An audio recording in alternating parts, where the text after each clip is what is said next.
Hello and welcome. So in today's video, what we want to do is we want to learn a little bit more about anchor points in WordPress using the Elementor tool. More specifically, we want to be able to click on a menu item and to then link to a specific point in a separate page. Now, if you're interested in that, let's get started. So this is the state of our current website. As you may know, if you watched our most recent tutorial, which is linked in the video description, we created a new menu here with these 4 sections. And if you click on any point in that menu, it will bring you down to that section. Now, this isn't set up optimally. We may actually want to do a couple changes in the future, but as you also may remember from another video, we do indeed still have a contact page. So if you go to splottivity.com/contact, at least at this moment in time, we have this contact page. Now, the thing about WordPress is your main menu will be populated, will be used across all of your different pages, unless you tell it to use a different menu, which we'll cover in another video. But basically, what we have now is we have that same sort of method, same format of this main menu, of this nav bar. So when we go to splottivity.com and we click on that link to more information, it will go down to this section. However, when we're on the contact page and we click that link, you'll see in the URL, we get the same sort of functionality here about more info. Boom. But it won't actually bring us anywhere because it's splottivity.com/contact/#more info. So there's a quick way that we can change this.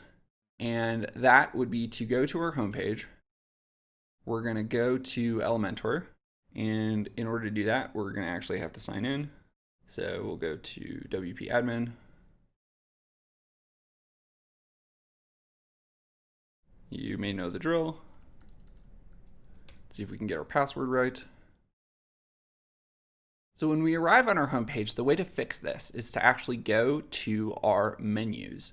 So we're going to go to appearance and then menus. And you'll notice in our main menu, we have this hashtag about. So what we're going to do is we're going to copy our home link. So our home URL is this. And then we're going to put that in front of this pound sign. So it's going to look like this. And then we're going to save the menu and run a little test. So the menu has been saved. We're going to go back to our contact page. We're going to refresh the contact page. And what I'm going to do is I'm going to right click and open this in a new tab. So when you open in a new tab, it'll go to that about section. And then if I open this in a new tab, it's going to just reload that same page. So then what we would do is we would actually wait for this page to load. And then we're going to go and make these changes to all of the individual links.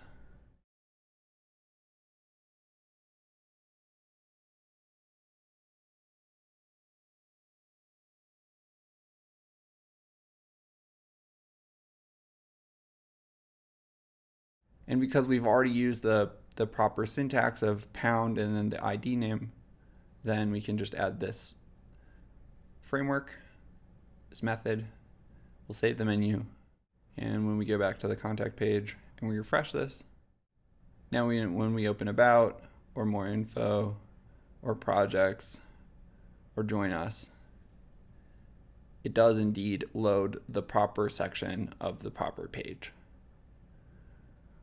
All right, so in this video, what we wanted to do is we wanted to learn how to use this anchor text, this ID reference, in order to open a link on a separate page. So in order to do that, we went to our menu, and originally it looked like this. So it looked like hashtag about. What we decided to do is we added our URL with no slash and then the hashtag about. We saved the menu, and then it added this functionality so that when we now click about, it opens up the page and that specific section of the page. All right, so if you have any questions or comments, please add them below. Feel free to subscribe to our channel if you want to watch future videos, or if you have suggestions of what we could make going forward. We'd love to hear from you. Otherwise, join us again next time, and we'll see you again soon. Cheers.